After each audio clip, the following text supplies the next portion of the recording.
আলোচিত মানবতার ফেরিওয়ালা মিল্টন সমাদ্দারের আরেকটি আশ্রয়কেন্দ্রের তথ্য আমরা পেয়েছি। যদিও তিনি এই তথ্যটি আমাদের কাছে গোপন রেখেছিলেন, আমরা যতবারই তার কাছ থেকে জানতে চেয়েছি যে আসলে তিনি কয়টি শাখায় সেবা দিয়ে থাকেন, তিনি আমাদেরকে মূলত 2টি শাখার কথা বললেও আমরা এই মুহূর্তে আরেকটি শাখার সন্ধান পেয়েছি। আমরা দেখেছি কিন্তু এই শাখাটির ভিতর থেকে কিন্তু তালা লাগানো রয়েছে এবং বাইরে দিয়ে সিসিটিভি ক্যামেরার মাধ্যমে কিন্তু মনিটরিং করা হচ্ছে। আমরা সেই চিত্রটি দেখার পর আমরা যখন নির্ভরযোগ্য সূত্র থেকে তথ্য পেয়েছি যে এই শাখাতেও কিন্তু কয়েকজন এখন পর্যন্ত আশ্রিত রয়েছেন, সেই তথ্য পাওয়ার পর কিন্তু আমরা চেষ্টা করছি যে এই ভবনের ভিতরে প্রবেশ করবার চেষ্টা করছি।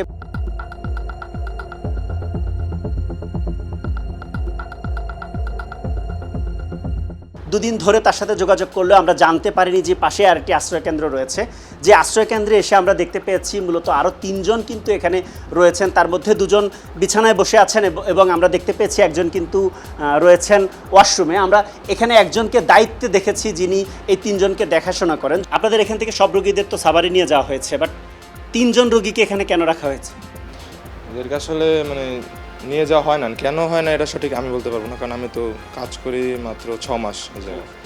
এখানে তো আরও অনেক রোগী ছিল, বাচ্চারাও এখানে ছিল, কিন্তু সবাইকে নিয়ে যাওয়া হয়েছে। আপনি যতটুকু জানেন বা 2 মাস আগে সবাইকে নিয়ে যাওয়া হয়েছে, তো আপনার মনে প্রশ্ন জাগে নাই যে 3 জন এখানে কি করছে? না, প্রশ্ন করেননি কখনো? না। এখানে থাকা রোগীদের সাথে যতক্ষণ আমরা কথা বলছিলাম তার মাঝে একটি তথ্য আসে যে মিল্টন সমাদ্দারের একটি ব্যক্তিগত গাড়ি পাশেরই একটি গ্যারেজে 45 দিনের জন্য ভাড়া নেওয়া হয়েছে।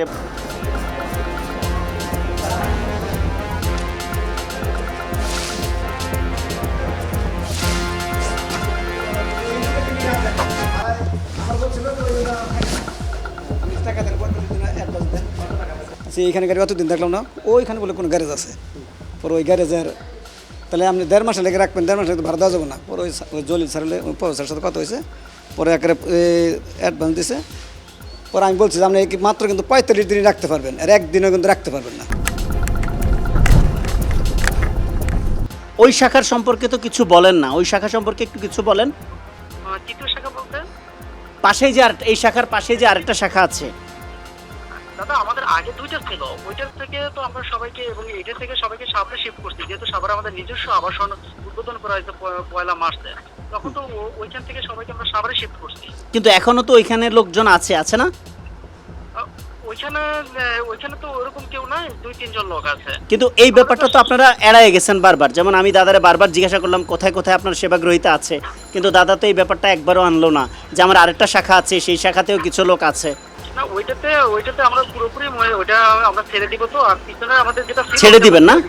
হ্যাঁ হ্যাঁ ছেড়ে দিব। কিন্তু ওইটার ভিতর দিয়ে দেখলাম তালা লাগানো, ভিতর দিয়ে তালা লাগানো।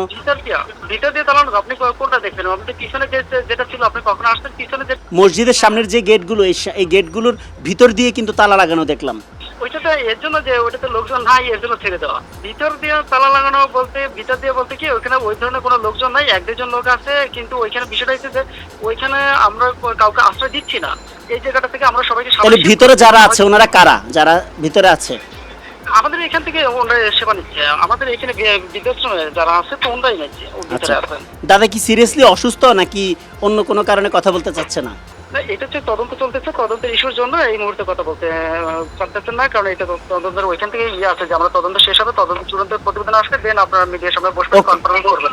মিল্টন সমাদ্দারের আরেকটি যে আশ্রয় কেন্দ্রের তথ্য আমরা পেয়েছিলাম এবং সেই আশ্রয় কেন্দ্রে আমরা 3 জন সেবাগ্রহীতাকে দেখেছিলাম, সেই বিষয়ে আমরা কথা বলবার চেষ্টা করেছিলাম। এখানে যারা দায়িত্বে রয়েছেন তাদের সাথে কথা বলবার চেষ্টা করেছিলাম এবং কথা বলবার চেষ্টা করেছিলাম মিল্টন সমাদ্দারের সাথে। তবে এখানে যারা দায়িত্বে রয়েছেন তারা বলেছেন যে আসলে কেউ বলছেন তিনি অসুস্থ রয়েছেন, আবার কেউ বলছেন যেহেতু বিষয়টি এখন তদন্তে রয়েছে সে বিষয়ে সেই কারণে তিনি এই ব্যাপারে কোনো ধরনের তথ্য দিতে পারবে না বলে তারা আমাদেরকে জানিয়েছেন।